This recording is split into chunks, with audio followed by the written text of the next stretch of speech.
it's Ricarda, aka the Point 3 Bookworm, and today I have a board book for you, which is The Story of Rock.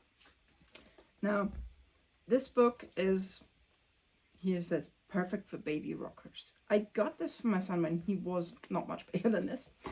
I should explain, I am a very unmusical person. We do listen to music at home, and, you know, most of it is, of course, contemporary-ish music, a lot of rock, some pop, some folk, and stuff like that. But growing up, my parents didn't really listen to music a lot, so I didn't grow up with a musical taste sort of ingrained in me. And we also didn't listen to the radio until I was about 12, and I got my own little radio, because apparently when we moved to where I grew up, the radio reception was so poor that my mother stopped listening to the radio.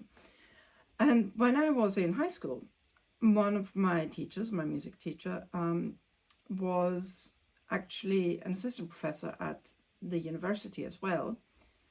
And he was supposed to teach us definitely about jazz. That was definitely a thing. We had to learn about jazz, and that was actually an exam I flunked. Because I have a tin ear. I don't understand anything. I am not very bright when it comes to music, and I'm not saying it all sounds the same to me. It doesn't, but I get very confused. I get really confused with jazz, and I don't know, maybe I also just didn't study, but I always love to say I'm such a bad Austrian. I flunked a music exam.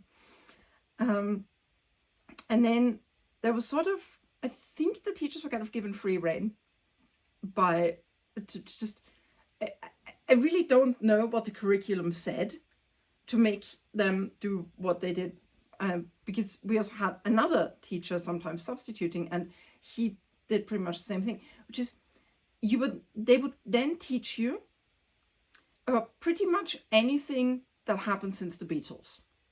You start with the Beatles, and if you make it all the way to what's on the radio today, good on you. So at some point somebody gave a presentation on Coldplay. Yeah, I think. Not did they? Manic Street Preachers. Sorry, not Coldplay. But we would do this. We would have presentations. So you would be given presentation topics.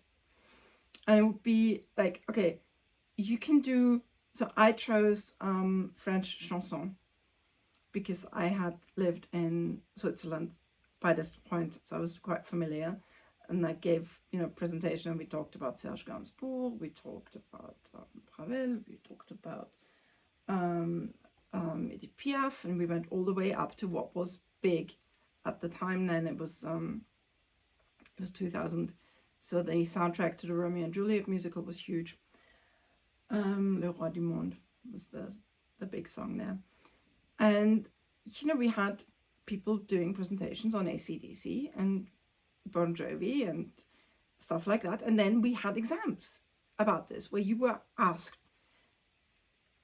pertinent facts about these things. And I actually think this is marvelous because, it's part of culture.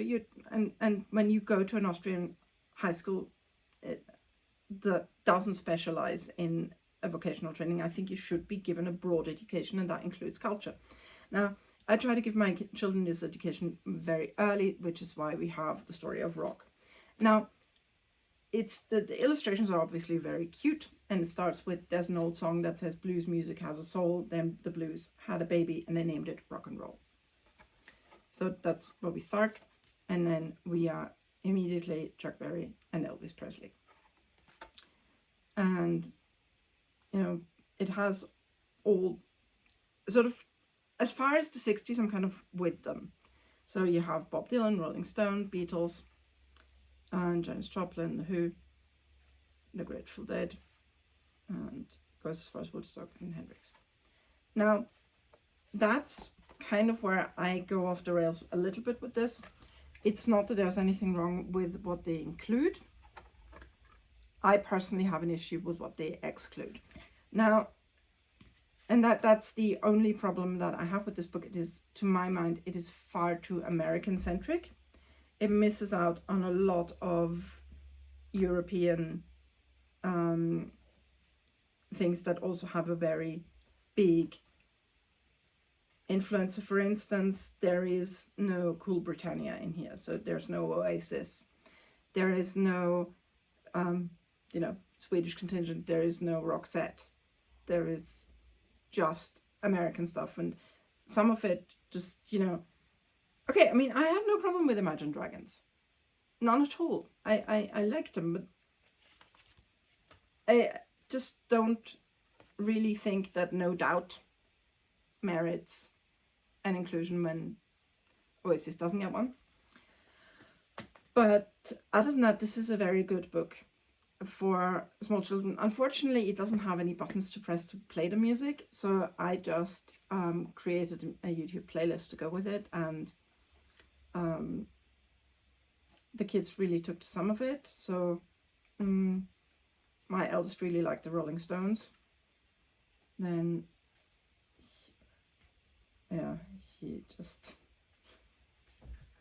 I don't even know if that's in here. I think they may not have. No, we don't have Bruce Springsteen in it.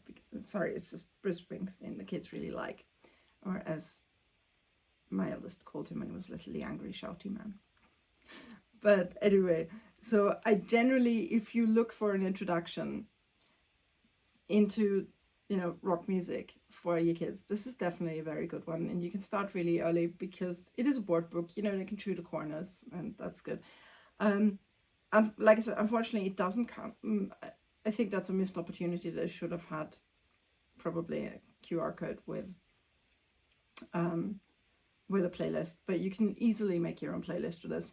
And like I said, it's a good book. It's just some of the inclusions later on I don't quite see, particularly given what they choose to exclude.